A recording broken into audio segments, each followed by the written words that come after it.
GCG 전 세계에 204개 국가가 있는데 그 중에서 지금 출산율이 제일 낮은 국가 어디일 것 같아요? 저 우리나라 알고 있습니다.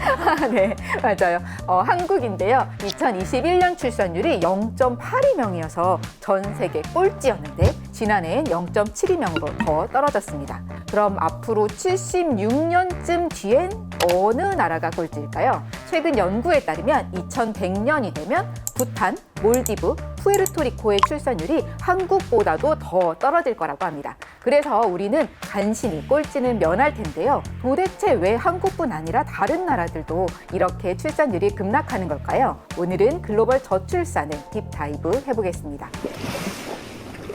GCD 대체 출산율이라는 게 뭔지 알아요?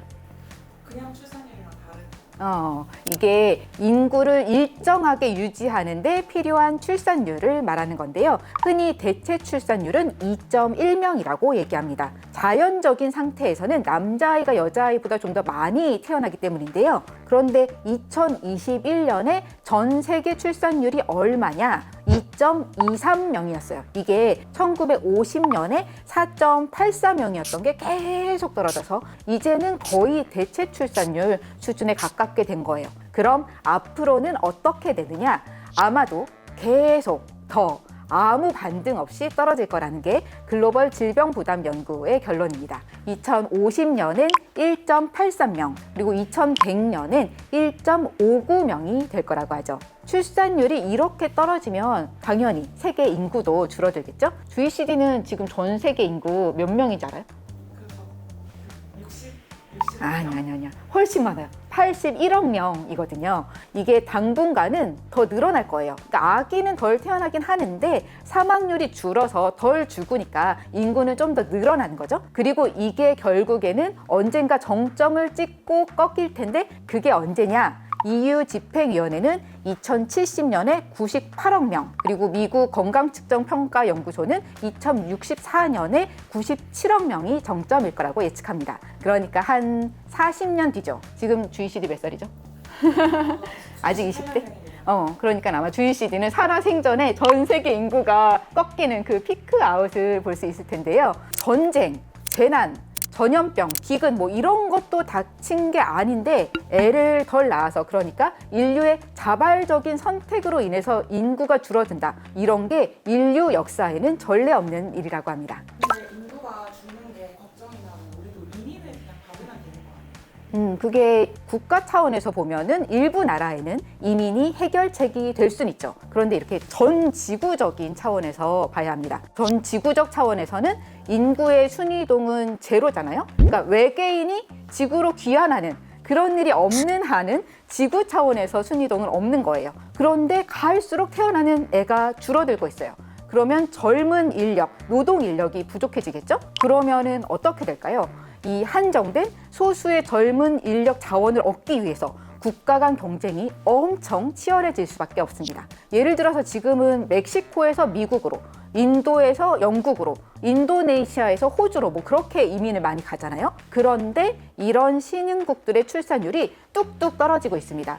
그래서 2100년이면 멕시코는 출산율이 1.15명, 인도는 1.04명, 그리고 인도네시아는 1.29명까지 출산율이 급락한다는데요. 그때쯤 되면 웬만큼 좋은 조건이 아니면 젊은 사람들이 이민을 굳이 가지 않을 거고 더 좋은 조건을 찾아서 떠나게 될 겁니다. 또 알아두셔야 할 게 우리나라처럼 이렇게 출산율이 극도로 낮은 0.7명 이런 나라는 인구를 아무리 받아도 인구가 유지가 안 됩니다. 왜냐하면 이 인구를 지키려면 데려와야 하는 이민자 수가 많아도 너무 많은 거예요. 그러니까 지금 이대로 가면 대한민국 인구가 2100년에 아마도 지금의 30에서 40% 수준까지 쪼그라들 텐데 아니 그러면 나머지 인구 60에서 70%를 이민자로 채울 수가 있겠습니까? 한국인이 소수민족이 되는 건데요. 그만큼 이민으로 인구를 유지한다는 게 쉽지 않은 겁니다. 근데 지금 AI 기술이 엄청 발전하고 있잖아요. 그럼 인구가 줄어도 생산성을 높일 수 있으니까 경제는 문제 없는 거 아닐까요? 그러니까 경제적으로 보면은 이 인구가 줄어서 국가의 GDP가 줄어들까 봐 그게 걱정인 거거든요. 그런데 이 GDP, 국내 총생산이라는 건 결국 인구 곱하기 1인당 생산성입니다. 인구가 줄어도 생산성으로 그걸 만회할 만큼 생산성이 아주 획기적으로 향상된다면 GDP는 줄지 않을 수는 있죠.